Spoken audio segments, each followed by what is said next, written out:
हम next point हम देख रहे हैं कला का महत्व। तो कला का महत्व क्या है हमारे जीवन में, आइए स्पष्ट करते हैं। तो पहला है हमारा जो हमारी कला है इसके द्वारा ही मनुष्य सुख शांति अनुभव करता है। ठीक है, मनुष्य कला के द्वारा ही सुख का शांति का अनुभव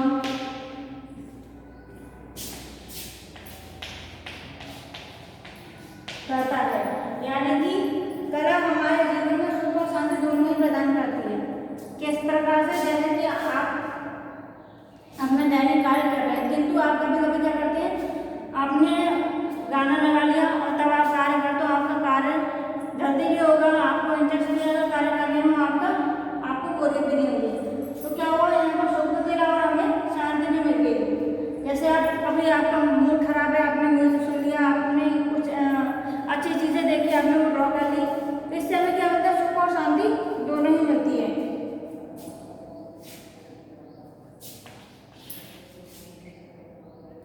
अब क्या है, कला के साथ सौंदर्य जुड़ा हुआ है। ठीक है, ललित कलाओं के साथ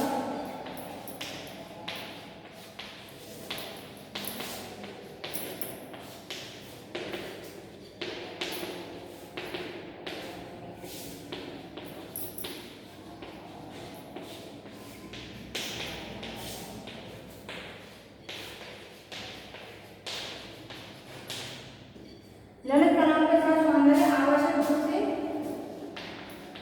जुड़ा हुआ है। अगर सौंदर्य नहीं होगा तो वो कला आपको आकर्षित नहीं कर पाएगी। ठीक है, तीसरा है हमारा कि आप किसी भी कलाकृति को देखते हैं। ठीक है,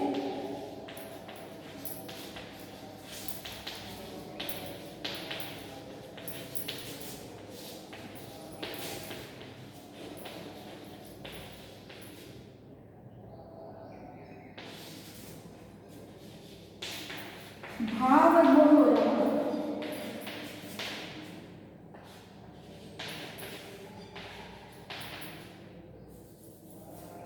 किसी भी कलाकृति को देखकर मनुष्य जब भाव विभोर हो जाता है तो वो क्या कहलाता है, कला कहलाता है। ठीक है, अब मनुष्य किसी भी चीज को देखकर, किसी भी कलाकृति को देखकर भाव विभोर हो जा रहा है और कला का रसास्वादन कर रहा है। कला का रसास्वादन,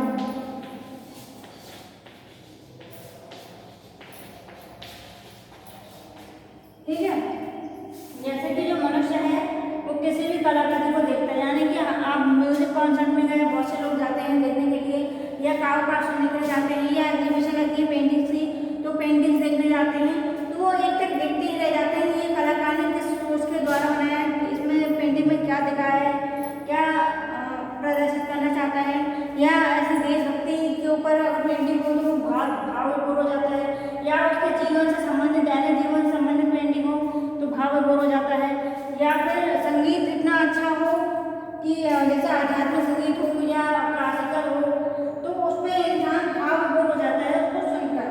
तो कला क्या है, रसास्वादन। मनुष्य का करता है, कला का रसास्वादन करता है। रसास्वादन मतलब उसमें जो आनंद है उसको अनुभव करता है। ठीक है, चौथा है हमारा कला परम आनंद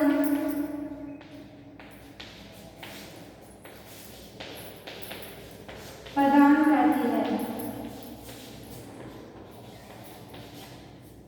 कला हमें क्या करती है, परम आनंद प्रदान करती है। जैसे कि संगीत में आप दो लेडीज हैं वो भक्ति भाव से गाना गाती हैं तो क्या है, उनको परम आनंद मिलता है। कलाकार है वो अपने इतनी उसको बहुत प्रिय है कला करना या चित्र का निर्माण करना, तो वो इतना तल्लीन हो जाता है, उतना मग्न हो जाता है कि उसे पता ही नहीं चलता कि आसपास क्या हो रहा है। ठीक है, तो क्या है, परम आनंद की प्राप्ति हो जाती है कला के द्वारा।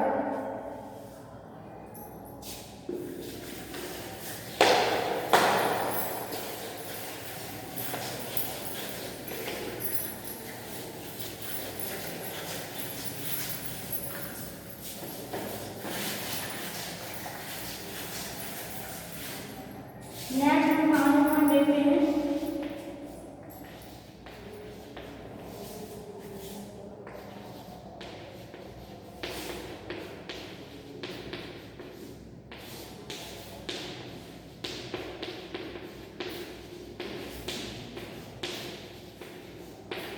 कला कल्याणकारी भी है और श्रेष्ठ भी है। जैसे कि अगर मान लो कोई भी कलाकृति है या गले चलाए हैं, दोनों ही कल्याणकारी हैं, यानी कि हमारा कल्याण करती हैं और श्रेष्ठ भी होती हैं। ठीक है, कलाओं के द्वारा ही आप अपने जीवन निर्वाह आसानी से कर सकते हैं। जैसे कि आप फर्नीचर का उपयोग करते हैं अपने घरेलू जीवन में, या आपने कभी भी किसी को भी गुनगुनाते हुए सुना होगा, गाते हुए सुना होगा, या पेंटिंग कैसे भी कर रहा है, कार्ड बना रहा है, पेंटिंग कर रहा है, तो क्या है कल्याणकारी भी और श्रेष्ठ भी है। यानी कि श्रेष्ठ क्यों है, अपनी भावनाओं की अभिव्यक्ति हम कर सकते हैं। जैसे कि श्रेष्ठ हमने किस लिए कहा है कि इसका जो रसास्वादन है वो मूक बादल भी कर सकते हैं, जो बोल नहीं सकते, जो सुन नहीं सकते, वो भी कला का अनुभव कर सकते हैं।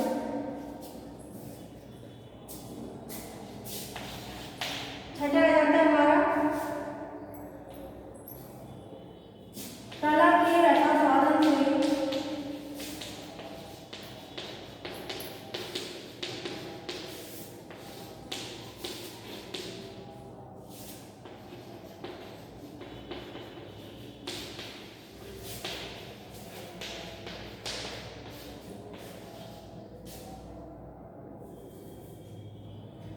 कला के रसास्वादन से मनुष्य की चेतना क्या हो जाती है, गुणात्मक हो जाती है।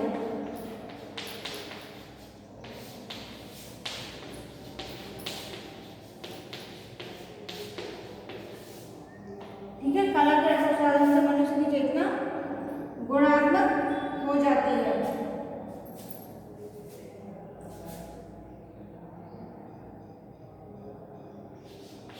अब कला क्या करती है, हमारा कला के द्वारा ही मनुष्य का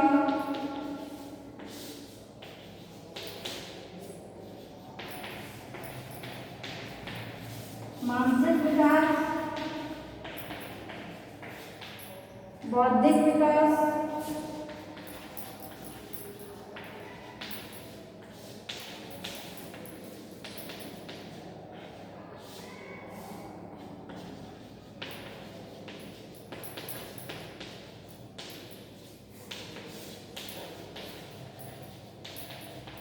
आध्यात्मिक विकास,